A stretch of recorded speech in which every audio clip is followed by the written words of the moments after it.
एक ऐसा साथी चोर जिसकी तारीफ खुद पुलिस किया करती थी। पुलिस ने उसे सुपर चोर का खिताब भी दिया था। अक्सर चोर चोरी की घटना को अंजाम देते हुए घर वालों को जरूर नुकसान पहुंचाता है। कई बार तो चोरी करते समय सामने वाले की जान तक ले लेते हैं। मगर क्या आप एक ऐसे चोर को जानते हैं जिसने एक नहीं, दो नहीं, बल्कि 600 के आसपास चोरी की घटनाओं को अंजाम दिया, मगर उसने कभी भी एक इंसान को खरोच तक नहीं पहुंचाया। उसकी चोरी का एक असूल था कि सस्ती चीजों को हाथ नहीं लगाता था। यह बस महंगी घड़ियां, गाड़ी, ज्वेलरी, विदेशी कुत्ते और दूसरी कीमती सामान की चोरी किया करता था। इसकी हर चोरी शहर के सबसे अमीर घर में होती थी। भारत के कई राज्यों के अलावा इसने कई दूसरे देशों में भी जाकर चोरी की। आप सोच रहे होंगे कि अगर इसने इतनी चोरी की तो पुलिस इसे पकड़ती क्यों नहीं थी। दरअसल इसे पुलिस ने दर्जनों बार पकड़ा, मगर यह इतना शातिर था कि हर बार पुलिस की पकड़ से बचकर निकल जाता था। इस चोर ने देश दुनिया में इतनी लोकप्रियता पाई थी कि इसे मशहूर रियलिटी शो बिग बॉस तक में बुलाया गया था। हम यहाँ बंटी चोर की बात कर रहे हैं, वही चोर जिस पर बॉलीवुड की एक सुपरहिट फिल्म भी आई थी। तो आखिर यह चोर एक के बाद एक इतनी चोरी कैसे करता चला गया? उसने चोरी कब से शुरू की और कहाँ कहाँ चोरी की? पुलिस की पकड़ से कैसे बचता चला गया और इसकी इतनी सफल चोरियों का राज क्या था? चलिए जानते हैं सब कुछ इस वीडियो में डिटेल से। जब आप बंटी चोर द्वारा 2023 में की गई एक चोरी और फ्यूचर प्लान के बारे में सुनेंगे तो आप हैरान रह जाएंगे। तो वीडियो में अंत तक जरूर बने रहिए। वीडियो में आगे बढ़ने से पहले जल्दी से क्राइम फायर चैनल को सब्सक्राइब करके बेल नोटिफिकेशन को ऑन कर लीजिए। तो चलिए अब कहानी शुरू करते हैं। दुनिया जिसे बंटी चोर के नाम से जानती है, उसका असली नाम देवेंद्र सिंह है। देवेंद्र सिंह का जन्म दिल्ली में विकासपुरी में रहने वाले एक परिवार में हुआ था। प्यार से इसे लोग बंटी बुलाने लगे थे। बाकी दूसरे बच्चों की तरह बंटी को भी स्कूल में पढ़ाई के लिए भेजा जाता था, मगर पढ़ाई लिखाई में बंटी का जरा भी मन नहीं लगता था। इसका नतीजा ये होता है कि वो आए दिन स्कूल से डांट सुनता रहता है और समय समय पर उसे मार भी लगती रहती है। इसके बावजूद वह सुधरने का नाम नहीं लेता है और किसी तरह क्लास से दूसरी क्लास में आगे बढ़ते रहता है। 7th 8th क्लास तक आते आते तो हालत यह हो जाती है कि वो पढ़ाई से ज़्यादा इधर उधर घूमने में ध्यान लगाने लगता है और चोरी की घटनाओं को भी अंजाम देने लगता है। रिपोर्ट के मुताबिक बंटी अपनी पहली चोरी 1991 में करता है। धीरे धीरे चोरी की लत ऐसी लगती है कि पढ़ाई बहुत ज़्यादा पीछे छूट जाती है और 9वीं क्लास में बंटी फेल हो जाता है। फेल होने की वजह से बंटी के पिताजी बंटी को डांटते हैं। इससे नाराज होकर बंटी अपना घर छोड़कर 1993 में चला जाता है। घर छोड़ने के बाद वो कुछ दिन इधर उधर दिल्ली में भटकता है और गुजारा करने के लिए चोरी की घटनाओं को अंजाम देने लगता है। एक के बाद एक घरों में वो चोरी करते रहता है। बंटी ऐसा था कि अक्सर बड़े घरों में चोरी भी करता था, मगर पुलिस की पकड़ से बचने में कामयाब भी हो जाता था। 1993 में वो 100 से ज़्यादा घरों में चोरी कर लेता है, मगर पुलिस उसे नहीं पकड़ पाती है। हालांकि एक समय ऐसा आता है जब घर में चोरी करने के बाद नई दिल्ली जिला पुलिस 1993 में पहली बार देवेंद्र सिंह उर्फ बंटी चोर को गिरफ्तार कर लेती है और रिकॉर्ड से बंटी चोर की पहली गिरफ्तारी थी। गिरफ्तारी के बाद उसे पुलिस थाना लाया जाता है, मगर वो इतना शातिर निकलता है कि पुलिस वालों के ध्यान को पहले भटकाता है और फिर सबकी नज़रों से बचकर वहाँ से भाग निकलने में कामयाब हो जाता है। दिल्ली में इसकी चोरी पकड़ी गई थी और अब यह पुलिस की नज़र में भी आ चुका था। इसलिए बंटी अपना अगला ठिकाना चेन्नई को बनाता है और वहां जाकर बड़े बड़े घरों में चोरी करना शुरू कर देता है। यह अक्सर घरों में महंगी महंगी गाड़ियां, लग्जरियस घड़ियां और दूसरी कीमती सामान को चोरी करने लगता है। 1994 में चेन्नई में बंटी चोर का आतंक इतना ज़्यादा बढ़ जाता है कि पुलिस की कई टीम इस चोर को पकड़ने के लिए लगाई जाती है और फाइनली उसे गिरफ्तार भी कर लिया जाता है। गिरफ्तारी के बाद बंटी को चेन्नई की ही एक जेल में डाल दिया जाता है, मगर यहाँ से वो बच निकलने के रास्ते ढूंढने में लग जाता है और एक दिन जेल में बंद रहते हुए कथित तौर पर छिपकली को मारकर चुपके से निगल लेता है। इस कारण उसे बहुत ज़्यादा उल्टियाँ होने लगती है। उल्टी होने की वजह से बंटी को तुरंत हॉस्पिटल में एडमिट करवाया जाता है। यहाँ उसकी हालत जैसे ही थोड़ी बेहतर होती है कि महज एक डिस्पोजल सीरीज की एक नीडल की मदद से अपने हाथ की हथकड़ी खोल लेता है और पुलिस को चकमा देकर हॉस्पिटल से भाग निकलता है। हॉस्पिटल से छूटते ही अब वो भागकर चंडीगढ़ आ जाता है। यहाँ भी कई घरों में चोरी की घटनाओं को अंजाम देता है। चेन्नई के जेल से छूटे हुए अभी उसे 20 दिन ही हुए थे कि अब चंडीगढ़ में लगातार कई घरों में वो चोरी कर लेता है।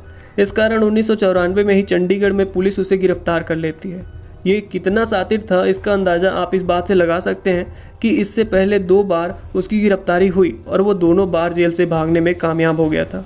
तीसरी बार गिरफ्तार होने पर भी उसने कुछ तरकीब लगाई और जिस थाने की पुलिस ने बंटी को गिरफ्तार किया था उसी थाने के इंस्पेक्टर की स्कूटी से बंटी वहाँ से भाग के निकलने में कामयाब हो जाता है। इसके बाद तो वह ऐसे अंडरग्राउंड होता है कि पुलिस खाक छानती रहती है, मगर बंटी का कहीं भी अता पता नहीं चलता है।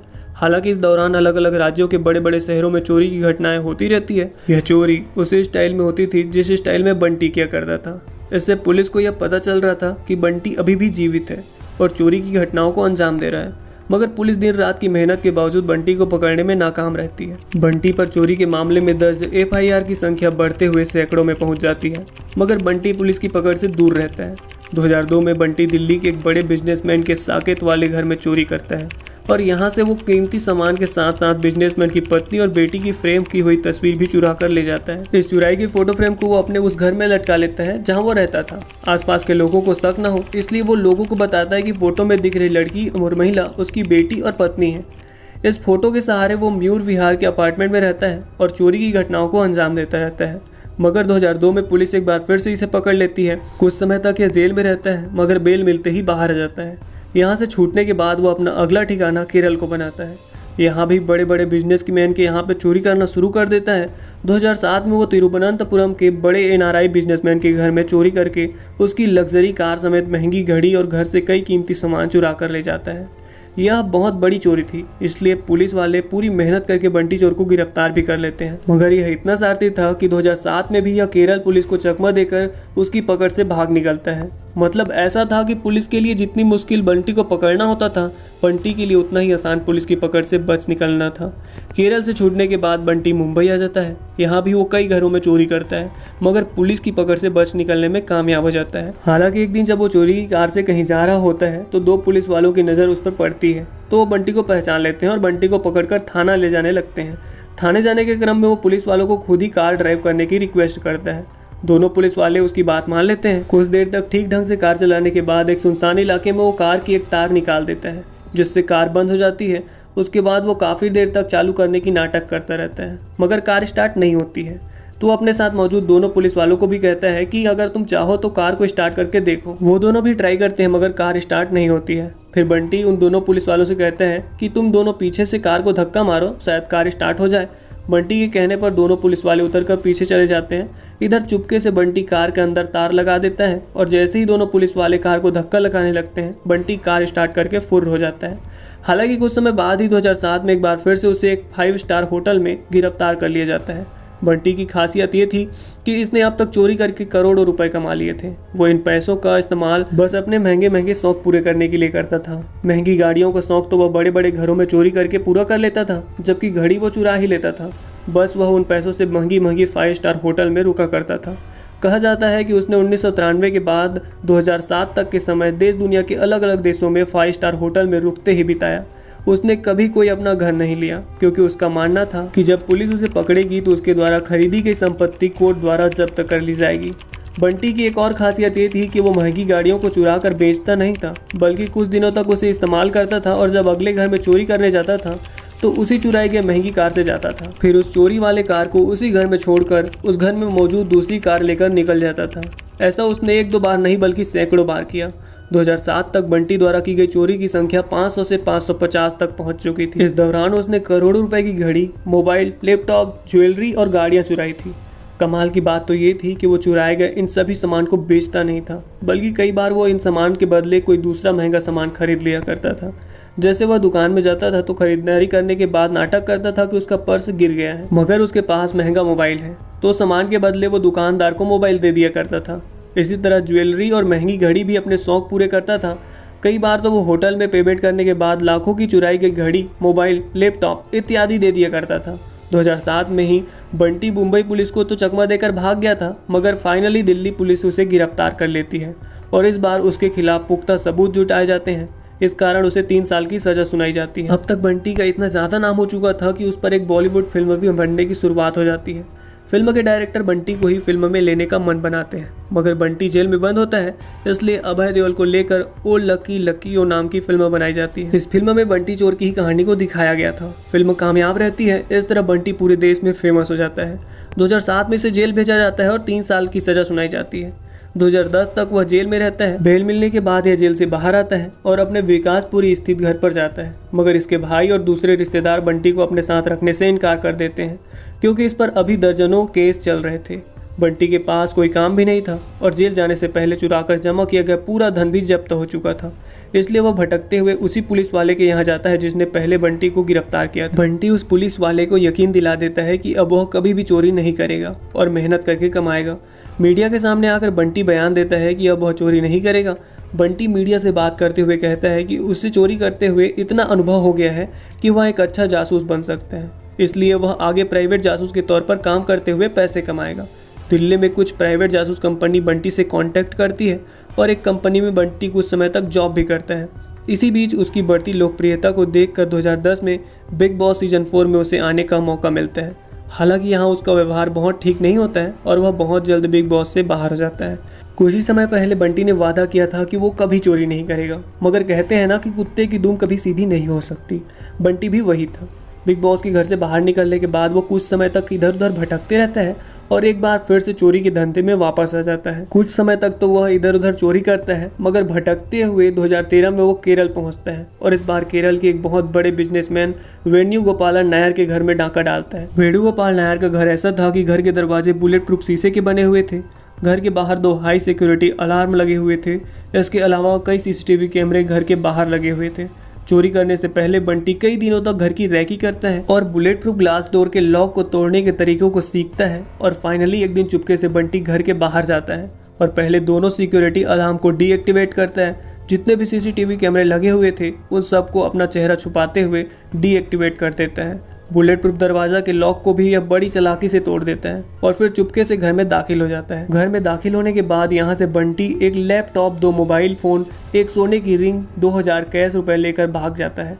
घर के बाहर एक 25 लाख की XUV खड़ी थी। वह इन सभी सामान को उसी महंगी कार में रखता है और बड़े आराम से घर के बाहर निकल जाता है। बंटी तो समझ रहा था कि उसकी चोरी नहीं पकड़ी जाएगी, मगर उसकी किस्मत खराब थी, या कहिए घर वाले की किस्मत अच्छी थी कि उन्होंने एक हिडन कैमरा दरवाजे के पीछे लगाया हुआ था। बंटी की नज़र उस कैमरे पर नहीं पड़ती है। इस कारण जब वो अपने चेहरे को खोलता है तो बंटी का चेहरा कैमरे में कैद हो जाता है और तुरंत उसकी पहचान हो जाती है। जिस बंटी को लोग सुधरा हुआ समझ रहे थे वह एक बार फिर से बड़ी चोरी करके फरार हो चुका था। केरल से चोरी करने के बाद बंटी उसी चुराई गई कार से बेंगलुरु तक आता है और उस कार को वहीं छोड़कर पुणे के लिए निकल जाता है। हालांकि पुणे में पुलिस वाले बंटी को गिरफ्तार कर लेते हैं और बंटी को केरल पुलिस के हवाले कर दिया जाता है। 2013 में उसे पूरा सेंट्रल जेल में बंद कर दिया जाता है। यहाँ उस पर 24 घंटे नजर रखी जाती है कि ये भाग न जाए। केरल में की गई चोरी का मामला अब तिरुवनंतपुरम की ही अदालत में चलता है और कई महीनों की सुनवाई के बाद बंटी को चोरी का दोषी करार दे दिया जाता है और 2013 में उसे 10 साल की जेल की सज़ा सुनाई जाती है। 2013 से 2023 तक बंटी जेल में ही रहता है। लोग यही समझ रहे थे कि 10 साल जेल में रहने के बाद बंटी अब बदल गया होगा, मगर 2023 में बंटी ने जो चोरी की घटना को अंजाम दिया है उसे सुनकर हर कोई हैरान था। 10 साल जेल की सज़ा काटने के बाद 3 मार्च 2023 को बंटी जेल से बाहर निकलता है। जेल से बाहर निकलने के बाद वो कुछ समय तक तो इधर उधर रहता है, मगर आदत के मुताबिक एक बार फिर से वो अपने धंधे पर लौट आता है। वह दिल्ली के ग्रेटर कैलाश में 2 घरों में चोरी करता है। एक घर से वो 3 mobile phone, 2 laptop, 5 LED TV, एक प्रिंटर और लाखों के जेवर चुराकर भाग जाता है। बंटी इतना शातिर था कि उसे मालूम था कि पुलिस वाले मोबाइल के जरिए उसे ट्रेस कर सकते हैं, इसलिए वो मोबाइल को स्विच ऑफ कर देता है, मगर गलती से एक मोबाइल स्विच ऑन रह जाता है। दिल्ली पुलिस इसी मोबाइल को ट्रेस करते हुए बंटी का पता लगाने लगती है। बंटी दिल्ली से कानपुर तक जाता है और वहां से नेपाल की तरफ जाने के फिराक में लगा रहता है, मगर दिल्ली पुलिस अपना जाल बिछाती है और लगभग 8 घंटे तक बंटी का पीछा करने के बाद उत्तर प्रदेश के कानपुर इलाके से अप्रैल महीने में बंटी को गिरफ्तार कर लिया जाता है। बंटी इतना शातिर था कि जब पुलिस वाले इसे रोकते हैं और कार का शीशा नीचे करने के लिए कहते हैं तो वे कार के अंदर से पुलिस वालों को ही पुलिस की ID दिखाते हुए कहता है कि मैं तो एक पुलिस वाला हूँ, मगर असली पुलिस वाले पहचान लेते हैं कि यह बंटी है और इस बार वो बंटी के झांसे में नहीं आते हैं। खिड़की तोड़कर बंटी को बाहर निकालते हैं। अब फिलहाल एक बार फिर से बंटी जेल की हवा खा रहा है। चलिए इस पॉइंट पर आते हैं कि जिसने बंटी को इतना सफल चोर बना दिया, मतलब बंटी की सफल चोरी के पीछे की असली वजह क्या थी? जवाब है बंटी का कॉन्फिडेंस। बंटी मीडिया से बातचीत करते हुए अपने कॉन्फिडेंस को ही अपनी सबसे बड़ी ताकत बताता है। किसी भी हालत में बंटी घबराता नहीं है। उसे खुद पर इतना यकीन था कि कई बार जब लगा कि वह पकड़ा जाएगा तो वो अपनी कॉन्फिडेंस की वजह से ही बचकर निकलने में कामयाब हुआ। जैसे वो एक घर में सुबह चोरी करने गया तो घर का नौकर जागा हुआ था। नौकर उसे देखकर पूछता है कि तुम कौन हो? जवाब में बंटी कहता है कि साहब ने मुझे बुलाया है, तुम जाओ उनसे कहो कि आपसे मिलने कोई आया है। बंटी की बात सुनकर घर का नौकर मालिक को कहने जाता है कि आपसे मिलने कोई आया है। इधर बंटी घर के अंदर मौजूद कीमती सामान चुरा कर रफू चक्कर हो जाता है। इसी तरह एक घर में बंटी जब चोरी करने के लिए जाता है तो अचानक से घर में सोई बूढ़ी महिला की आंखें खुल जाती है। बंटी उस महिला की सिरहाने पर रखी ज्वेलरी चुरा रहा था। महिला के जागते ही वो घबराने के बजाय बड़े कॉन्फिडेंस के साथ महिला को गुड मॉर्निंग कहता है। बंटी इतने कॉन्फिडेंस के साथ महिला को गुड मॉर्निंग कहता है कि महिला खुद कंफ्यूज हो जाती है और थोड़ी देर सोचने लगती है तब तक बंटी बड़े आराम से ज्वेलरी निकाल कर वहाँ से निकल जाता है। बंटी की चोरी का एक किस्सा ये भी है, जब वो एक घर में चोरी करने गया तो घर के नौकर ने उसे देख लिया। यहाँ भी बंटी घबराता नहीं है, बल्कि कहता है कि तुम्हारे मालिक ने घर के कुछ जरूरी सामान एयरपोर्ट तक लाने के लिए मुझे भेजा है। इतना सुनते ही घर का नौकर बंटी के साथ मिलकर बंटी द्वारा दिए गए ऑर्डर के मुताबिक सामान बंटी की गाड़ी में डाल देता है और बंटी वो सामान लेकर बड़े ही आराम से वहाँ से निकल जाता है। बंटी को इलेक्ट्रॉनिक डिवाइस जैसे लैपटॉप, मोबाइल, म्यूजिक सिस्टम इत्यादि भी बहुत ज़्यादा पसंद थे। एक घर में जब बंटी चोरी करने के लिए जाता है तो वहाँ उसे एक महंगा म्यूजिक सिस्टम दिखाई देता है। म्यूजिक सिस्टम उसे काफ़ी पसंद आ जाता है। सुबह के लगभग 5 बज रहे थे। वह म्यूजिक सिस्टम को बड़े आराम से लेकर निकलने लगता है। तभी घर की एक बेटी जो अभी जॉगिंग से वापस आ रही थी, बंटी को देखकर चौंक जाती है। बंटी को म्यूजिक सिस्टम ले जाते देख वो लड़की उसे टोकती है। उसे जवाब में बंटी बड़े कॉन्फिडेंस के साथ कहता है कि आपके पापा ने आपके लिए एक सरप्राइज गिफ्ट प्लान किया है और उन्होंने ही मुझे इस म्यूजिक सिस्टम को बदल कर दूसरा म्यूजिक सिस्टम लाने के लिए कहा है। फिर बंटी उस लड़की को हैप्पी बर्थडे इन एडवांस कहकर निकल जाता है। लड़की भी खुशी खुशी अपने रास्ते निकल जाती है, मगर बाद में पता चलता है कि वो तो एक लुटेरा था जो सब कुछ लूट कर चला गया। बंटी अपनी कामयाबी का एक और राज बताता है, चोरी कभी भी 2 लोगों के साथ नहीं की जाती है। बंटी के मुताबिक अगर 2 लोग होंगे तो पकड़े जाने का खतरा बहुत ज़्यादा है, इसलिए कभी भी किसी दूसरे पर विश्वास करके चोरी के लिए नहीं जाना चाहिए। आपके लिए यकीन करना मुश्किल होगा, मगर बंटी ने 500 से 600 चोरियां सिर्फ एक स्क्रू ड्राइवर की मदद से की। उसके पास कभी कोई हथियार नहीं रहा। उसने चोरी के दौरान कभी किसी को एक थप्पड़ तक नहीं मारा, बल्कि किसी को खरोच तक नहीं पहुंचाई। अक्सर बड़े बड़े घरों में सेफ्टी के लिए महंगे महंगे कुत्ते भी रखे जाते हैं। जब बंटी कुछ घरों में चोरी करने गया तो उसे देखकर कुत्ता भौंकने लगा। बंटी ने इसका भी रास्ता निकालने का फैसला किया। वो कुत्तों को काबू करने की ट्रेनिंग लेने के लिए कुछ दिनों तक एक प्रोफेशनल सेंटर चला जाता है और कुत्तों को काबू करने के सभी गुण सीख लेता है। इस गुण को सीखने के बाद जब बंटी चोरी करने जाता था तो अपने साथ कुत्तों का पसंदीदा डिश लेकर जाता था। कई जगह वो कुत्तों को पहले चिकन डाल देता था। इस तरह कुत्ते साथ हो जाते थे और फिर वो बड़े आराम से चोरी कर लेता था। बंटी को कुत्तों से भी प्यार हो गया था, इसलिए जहाँ के भी कुत्ते उसे पसंद आ जाते थे, बंटी उन कुत्तों को बड़े आराम से लेकर अपने साथ आ जाता था। बंटी की एक और ख़ास बात यह थी कि वह अपनी चोरी को चोरी नहीं कहता था। उसके लिए हर चोरी एक केस होता था। चोरी के लिए इतना कॉन्फिडेंस आता कहाँ से है, यह पूछे जाने पर इसके जवाब में बंटी बताता है कि दरअसल जहाँ वो ठान लेता है कि चोरी करना है, वह मान लेता है कि घर के अंदर मौजूद सारी चीज़ उसकी है। अब वह ये सोचता है कि अंदर अपना सामान पड़ा है जिसे उठाकर लाना है। बंटी का यही सब कारनामा था कि दिल्ली पुलिस ने उसे सुपर चोर तक का खिताब दिया था। अप्रैल 2023 में गिरफ्तार होने के बाद बंटी फिलहाल जेल में है, मगर जेल जाने से पहले बंटी ने ख्वाहिश जताई है कि जेल से बाहर आने के बाद वो चोरी से बचने के तरीके सिखाने के लिए एक ट्रेनिंग सेंटर खोलेगा। अब बंटी के सेंटर से चोर निकलेंगे या चोरी से बचने वाले, वो तो समय ही बताएगा। बाकी ये कहानी और बंटी की चोरी की तरीके आपको कैसे लगे, नीचे कमेंट सेक्शन में कमेंट करके बताएं। चैनल पर नए हैं तो सब्सक्राइब कर लीजिए, क्योंकि हम आपके लिए ऐसे ही क्राइम से रिलेटेड और काफ़ी इंटरेस्टिंग स्टोरी लाते रहते हैं। तो अगर आपको जल्दी से जल्दी देखना है तो पहले आपको सब्सक्राइब करना पड़ेगा, उसके बाद बेल नोटिफिकेशन को भी ऑन करना पड़ेगा, ताकि जब भी आपके लिए हम वीडियो डालें तो सबसे पहले आप तक पहुंच जाए। तो प्लीज़ वीडियो को लाइक कीजिए, चैनल को सब्सक्राइब कर लीजिए